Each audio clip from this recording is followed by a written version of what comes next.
Olá, queridos de todo o Brasil, muito boa noite. Como prometi na semana passada, nós vamos estar aqui num feedback, num bate-papo, no nosso Politizando Direito, isto mesmo, falando um pouco acerca do que está positivado no nosso Código Eleitoral ou na lei eleitoral, naquela que vai tipificar determinados atos como crimes. Isto mesmo. Muitas pessoas reclamam acerca de promessas que são feitas pelos políticos no período eleitoral e depois começam a criticar, atacar, Mas qual o caminho deve ser tomado para que determinado político pague diante da lei por ter convencido os eleitores de que cumpriria com uma promessa e não cumpriu? O que a lei eleitoral vai prescrever sobre estes tipos de crimes?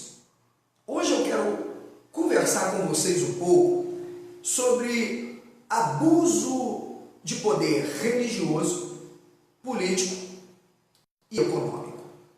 E entendermos a relevância deste tema para as próximas eleições, tendo em vista que percebemos a influência muito grande dos pastores evangélicos na política.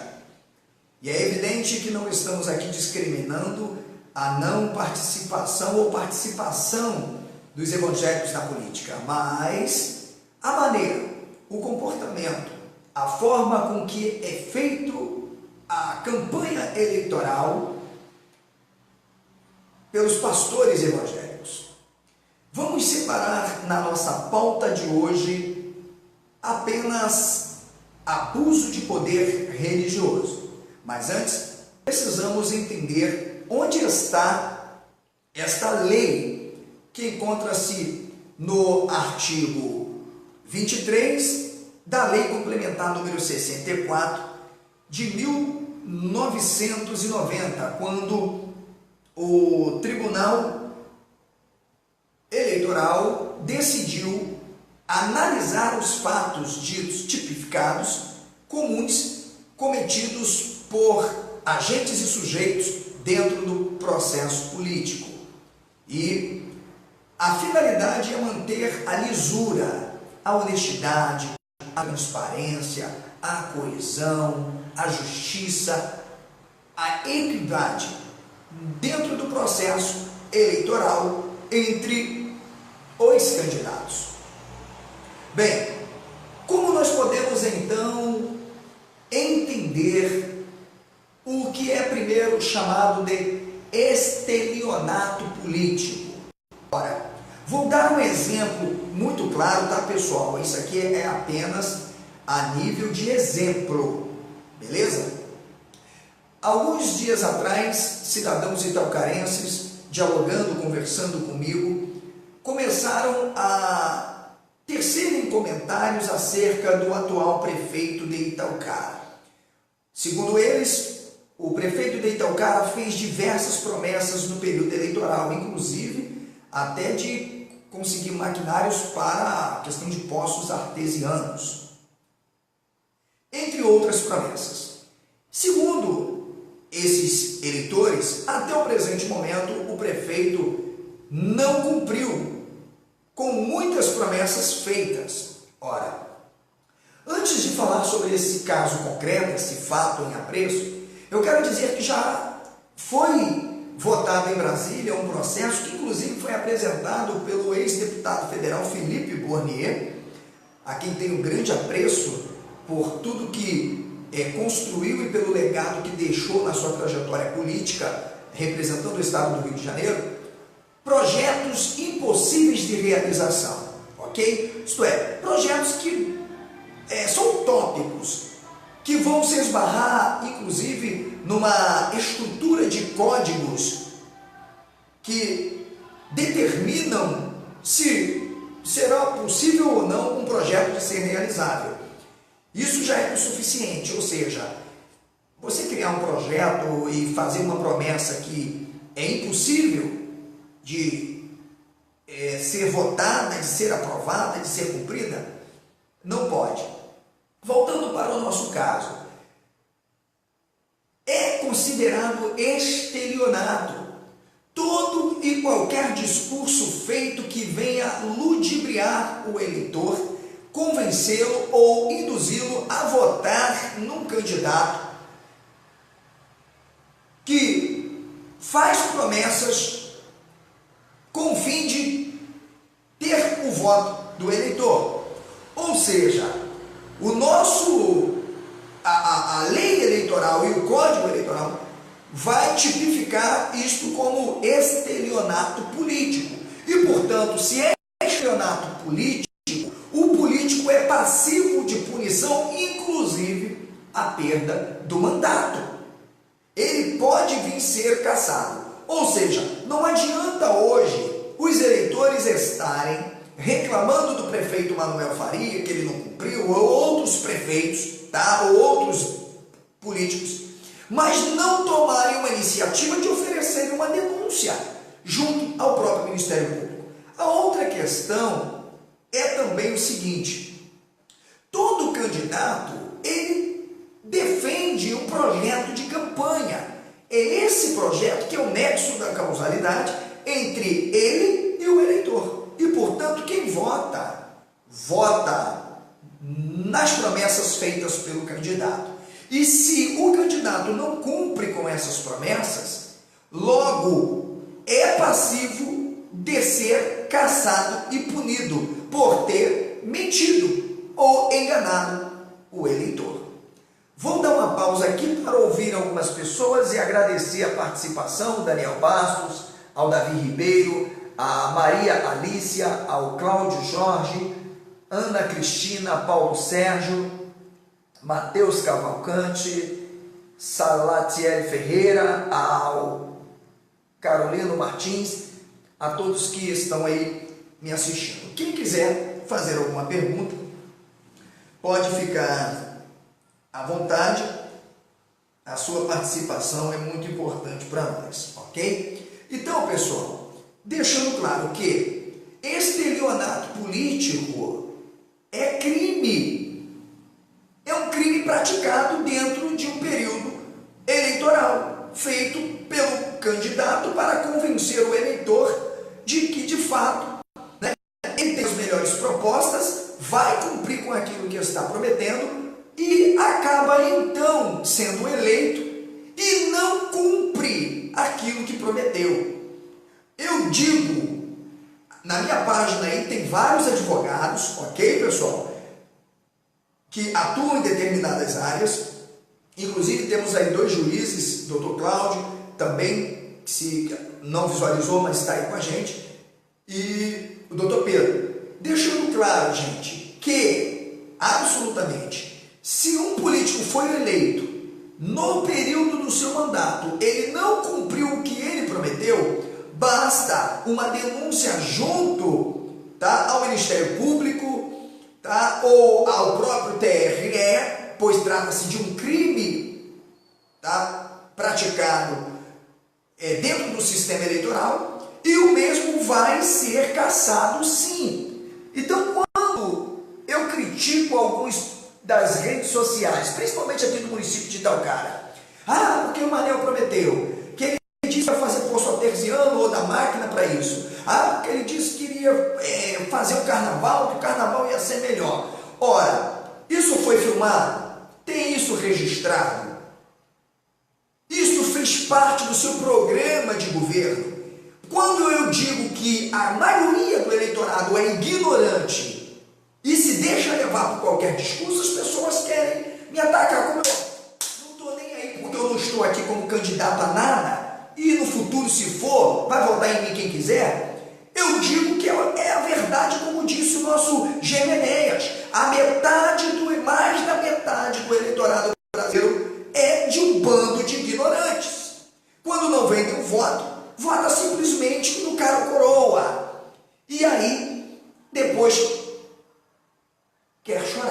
e não tem como. Então me desculpe, fique na minha página quem quer, quem não quer, ó, vaze, eu não estou preocupado e nem estou aqui para agradar absolutamente ninguém. A verdade tem que ser dita e eu estou aqui para dizer a verdade, ok? Se ofenda você ou não. Então, o que deve ser feito sobre isso? Ora, simples, uma denúncia. Pega lá as promessas de campanhas feitas, reúne de fato parte e entra com uma ação. Simples assim, gente. O estelionato político é crime, ok? Agora nós vamos falar sobre um tipo de crime muito comum e que você, evangélico, deve se posicionar, porque ele é muito praticado pelos líderes evangélicos, pelos pastores evangélicos, em grande maioria, que é o abuso de poder religioso.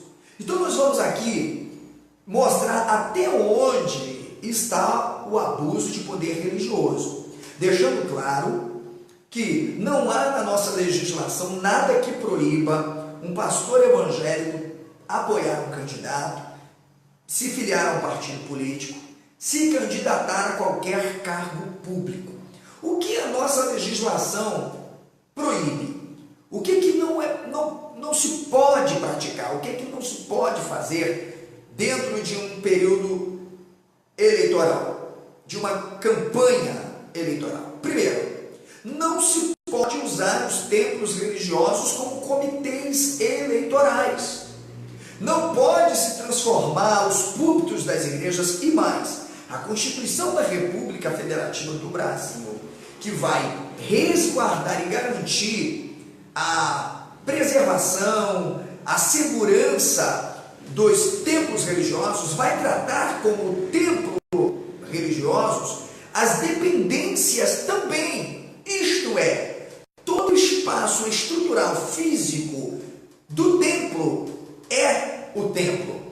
Peraí, professor Alessandro, você está dizendo então que a cantina, que o pátio faz parte do templo? Sim. Portanto, se o pastor evangélico, para tentar dizer que não está fazendo uma reunião dentro do templo, na nave, como nós chamamos, não é? Ou no púlpito da igreja, e leva você lá para o pátio, para a cantina, para aquele anexo que tem, ele está cometendo crime, sim. Templo religioso não é comitê eleitoral e tampouco laboratório de manipulação.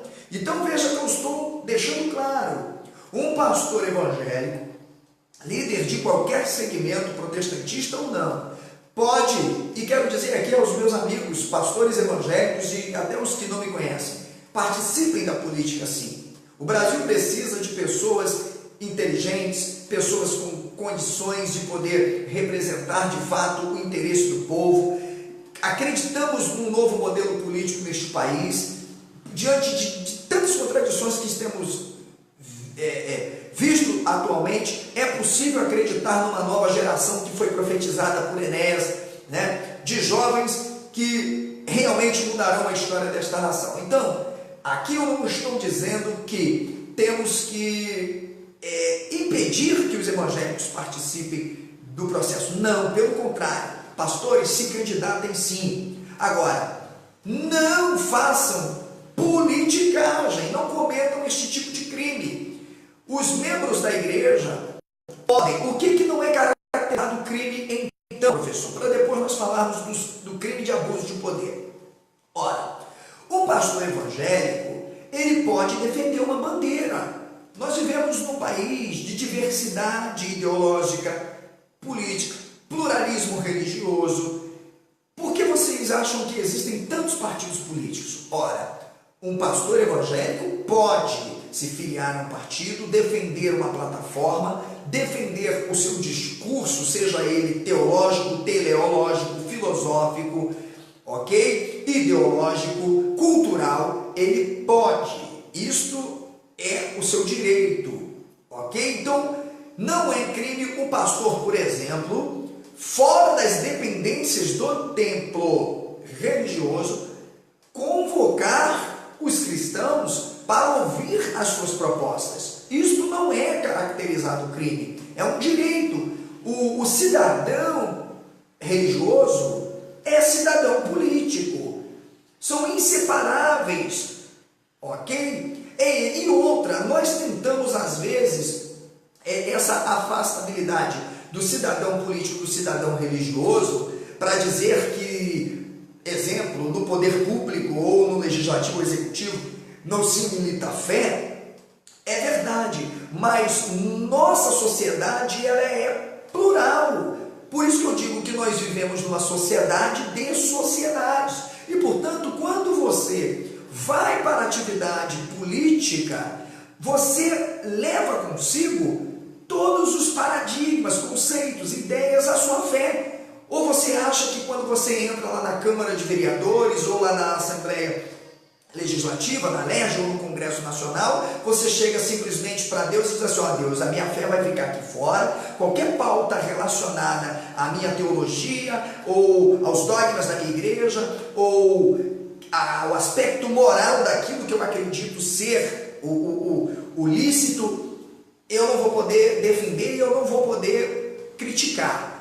Vai ficar aqui fora, tá, Senhor? Porque lá eu não posso defender minhas ideologias religiosas. Ora, isso é hipocrisia, é utopia. Cidadão político e religioso é inseparável. O próprio barbudão Karl Marx, criticando Bruno Bauer, dizia isso. Quando Bauer acreditava no que nós chamamos confundia a emancipação política de emancipação humana, e exigia que os judeus revogassem a sua fé, a sua teologia, para terem o direito de cidadania cristã, para participarem da vida pública e terem todos os direitos. O Karl Marx, que eu também não tenho nenhuma afinidade com suas teorias, mas pensou política realista de verdade, tá? Mesmo que não concordemos com o seu idealismo, que também apresenta uma utopia no seu chamado historicismo histórico crítico, falando sobre o proletariado, falando sobre a revolução, as lutas de classes. Karl Marx, ele foi contra os pensamentos de Bruno Bauer, dizendo: não, cidadão religioso e político são inseparáveis e são unívocos. Então, portanto, pessoal, não é considerado crime quando um pastor reúne, vai na casa de um membro e diz para o membro: olha, eu tenho aqui as minhas ideias, eu tenho aqui minhas propostas, se você quiser confiar. Ora, porque ele defende uma bandeira. Se ele está sendo verdadeiro ou não, não importa. O que nós vemos hoje na política brasileira, pessoal, é que há líderes evangélicos, sabendo que o Brasil é praticamente, quase majoritariamente cristão, se valem muitas vezes da ingenuidade dos cristãos para se candidatarem, usam a Bíblia inclusive como um instrumento de coação psicológica para convencer os cristãos de que ele é a pessoa certa para ser votada e não o outro. Então, já estamos compreendendo que uma outra questão está no que diz respeito à coação moral, coação psicológica e coação física. Este tipo de conduta é, de acordo com o nosso sistema eleitoral e códigos de conduta eleitoral, considerados crimes.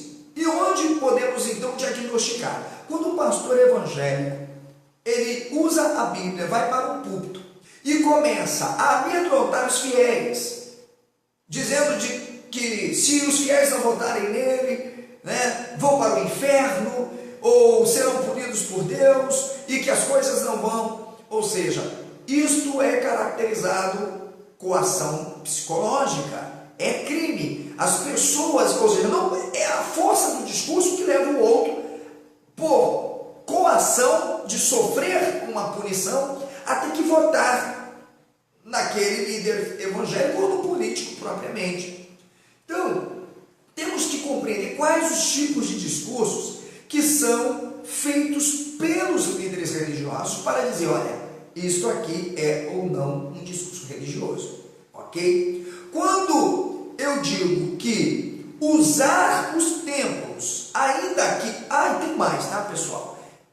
Antes de voltar a esse tema sobre a pré-campanha implícita, subliminar, como é chamada, eu quero desejar boa noite aos demais amigos, como Cláudio Jorge, Maria Alícia, também está com a gente, Felipe Domingues, de Portela, professor também, G. Silveira, Arindo Vieira, Alexandro Cias, Fernando José, Urimar Carrielo, Michele, Ayrton Rodrigues, Daniel Napoleão e Marlene Creton. Quem quiser entrar, fazer uma pergunta, fique à vontade, ok, pessoal? E nós vamos tratar sobre este tema, para que não fique aqui apenas uma espécie de monólogo, onde eu apenas estou prelecionando e vocês me ouvindo. Não, eu quero a sua participação, para que você possa identificar e saber, olha, isso aqui é crime, isso aqui não é, isso foi, isso não foi, ok? Sobre o crime de estelionato, eu já mostrei, qualquer político que publicamente fez promessa de campanha para ter o voto do eleitor e não cumpriu, é passivo sim de sofrer as sanções que estão ali tipificadas dentro da lei eleitoral. Acabou. E se tem provas disso, estão esperando o quê? Basta oferecer a denúncia e provar que o tal de fato convenceu o eleitorado de que faria algo, teve o voto e não cumpriu. Ok, pessoal? Vamos lá. Primeiro, como a maioria dos pastores evangélicos, líderes, representantes, olha, pessoal, agem para fazer a chamada pré-campanha ou campanha subliminar, que é o pedido de voto implícito, ok? Tanto antes das eleições quanto dentro do processo. Lembrando que dentro do processo não é crime algum, ok? O pedido de voto. Mas como estamos falando do abuso de poder religioso, olha, não estou falando de abuso de poder econômico, que nós falaremos numa outra vez. Não estou falando aqui do abuso de poder político, falaremos uma outra vez. Estamos falando do abuso de poder religioso, ok? Os discursos subliminares implícitos para convencer os crentes ou outros eleitores de votarem num candidato. Como eles acontecem? Por exemplo, o pastor, o líder evangélico ou de qualquer outro segmento, sabe que é crime usar as dependências do templo para pedir voto, para fazer discurso político. Mas ele é pastor evangélico. E aí ele se vale dessa prerrogativa, né? Por ser pastor evangélico, mas é candidato. Usa o púlpito da igreja e traz aquele belíssimo sermão, tipo, Deus escolheu José porque tinha uma promessa de que ele seria governador do Egito, mas Deus não escolheu um ímpio, Deus escolheu um homem segundo o seu coração. Olha, irmãos, eu quero dizer que nós precisamos escolher pessoas que comunguem da nossa mesma fé. Todos conhecem a minha vida, sabem que eu sempre fui um homem íntegro, honesto. Ou seja, ele está fazendo um discurso implícito, subliminar, em primeira pessoa, assim, fazendo com que os fiéis, os crentes, os seus telespectadores ou espectadores inculquem na mente a imagem de que ele é o cara para ser votado. E também consegue encobrir o crime, né, que está ali na nossa lei eleitoral também, que é de usar as dependências do templo para fazer uma campanha. Ora, vou dar um exemplo. Jair Bolsonaro, o presidente que apoiei e votei, assim como outros, praticou este crime categoricamente. A grande verdade, gente, é que no Brasil a lei não funciona. Se a lei hoje que pune esse tipo de prática funcionasse, Bolsonaro não era presidente, Daciolo também não era, uma turma aí. Por quê? Usaram sim, de forma implícita, algumas vezes até descaradas, para pedir voto. Templo não é lugar de fazer campanha política. Não venha para cá com discursos insensacionalistas. racista, né?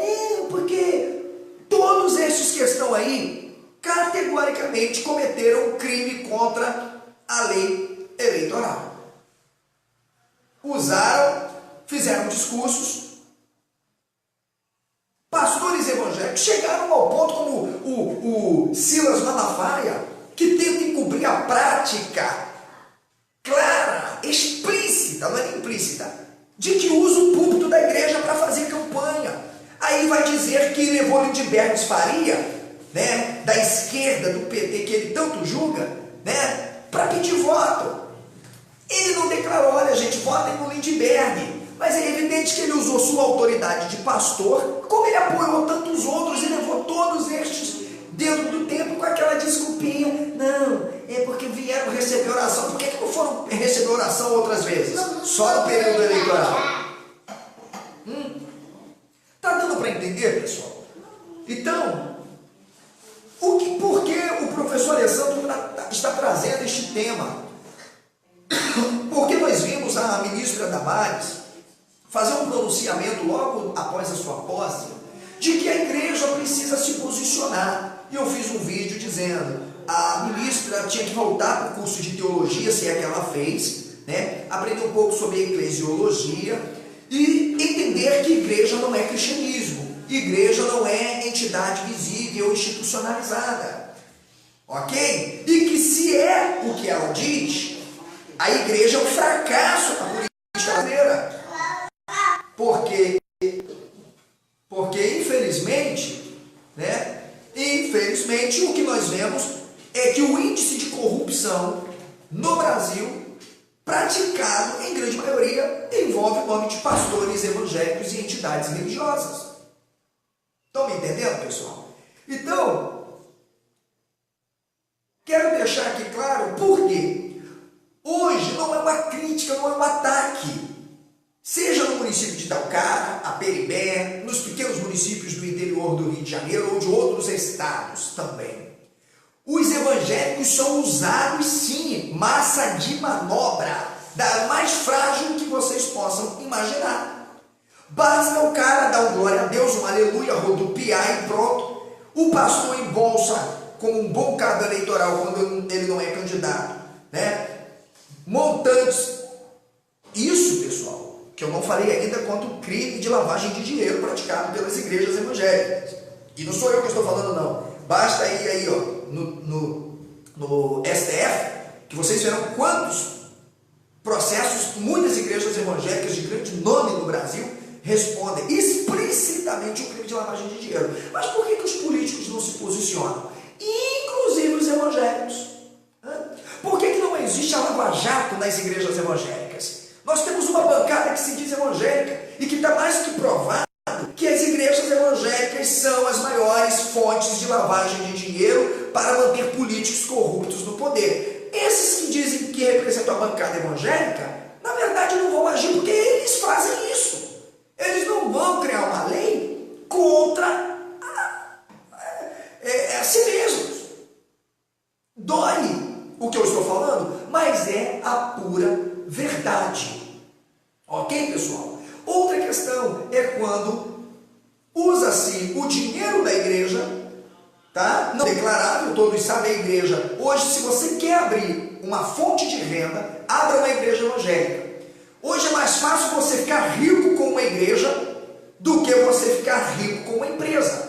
Você não tem imposto disso, imposto daquilo, mais disso, mais daquilo. Enfim, ainda pode receber aí, fazendo um projeto, né? Diretamente ou indiretamente, recursos do Estado, não diretamente como fonte institucional, mas como fonte secundária, através de projetos. Enfim, basta você ver. Não estou falando contra o cristianismo, nem falando contra as pessoas de bem. Eu estou falando contra aquilo que é provável, é fato, é real na política brasileira. As igrejas evangélicas são, olha bem, número um. O tráfico perde para as igrejas evangélicas como fonte de lavagem de dinheiro. Olha, por isso eu disse, muitos pastores evangélicos, ok, se um dia eu vier candidato, poderão não me apoiar, sabe por quê? Porque eu tenho um posicionamento totalmente contrário a esse fascismo, a esse descaramento, né? Essa falsa moralidade religiosa que muitas vezes está aí evidente. Estou generalizando? Não. Tenho muitos pastores honestos, homens do bem, simples, que faz a obra de Deus com toda seriedade, se dedica, enfim, sabe? Se envolvem com a política, mas não com a politicagem. Esses eu tiro o chapéu. Os outros tem que meter no cacete mesmo.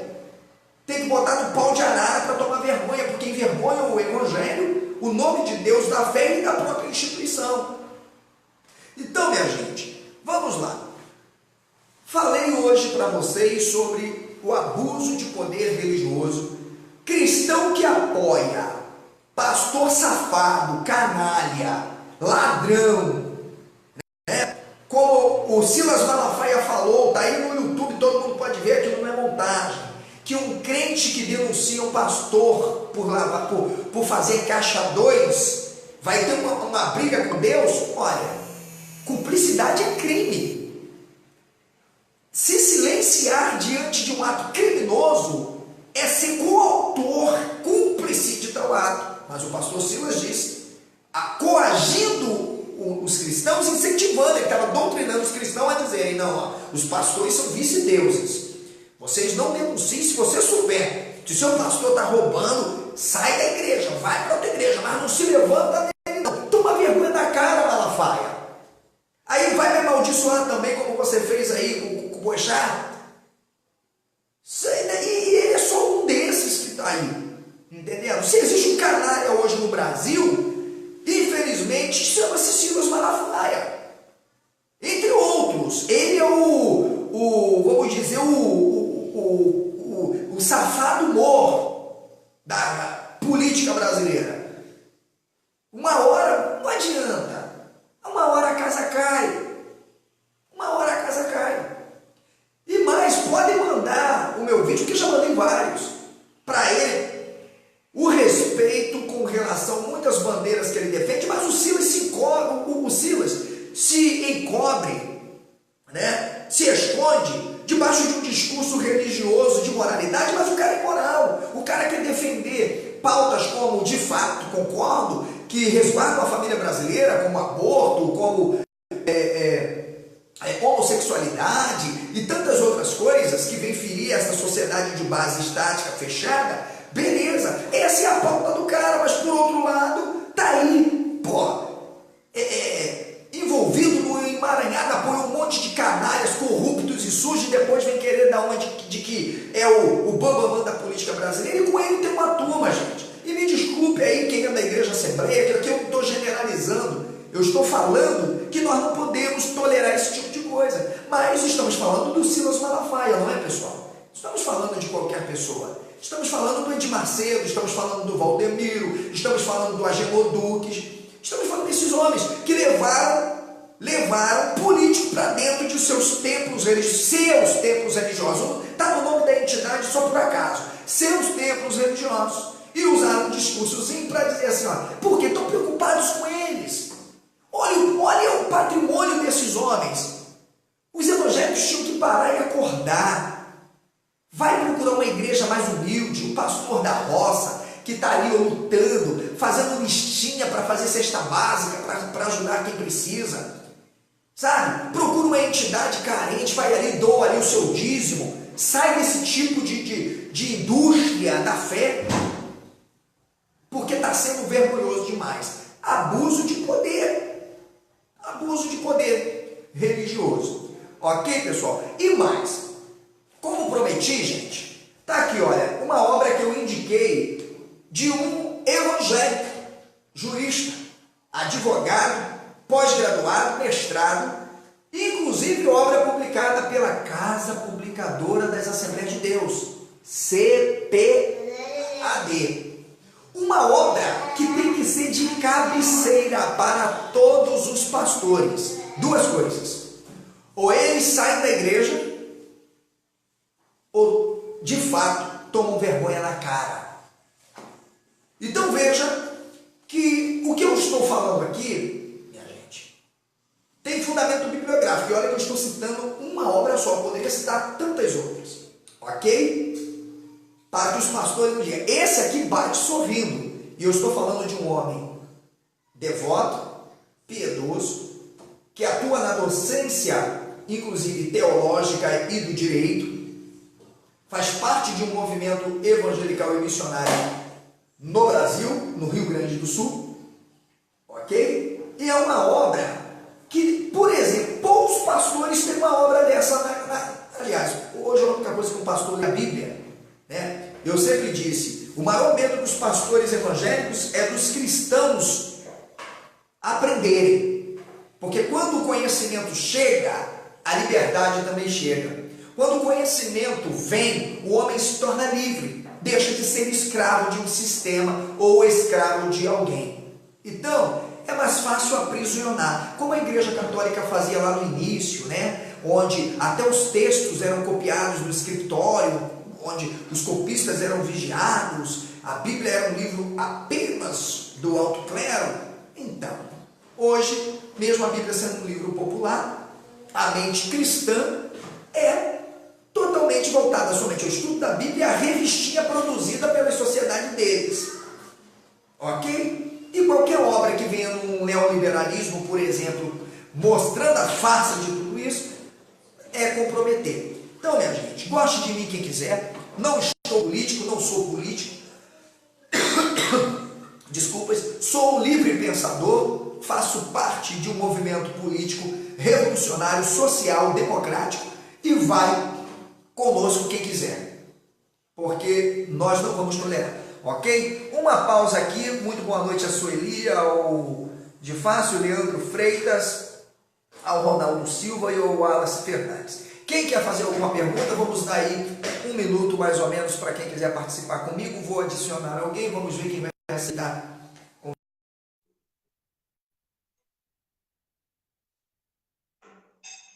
Quero deixar claro, pessoal, que esse vídeo não é um vídeo nada profissional, é um vídeo aberto, ok? Como prometi fazer esta live, então o barulho do prato, o barulho do copo, o netinho chorando, faz parte desse ambiente, ok? Não foi nada preparado para uma live em caráter de pedagógico. Ok, pessoal? Então vamos lá. Mais alguém? Alguém quer perguntar alguma coisa? Não quer? Então fiquem todos com Deus.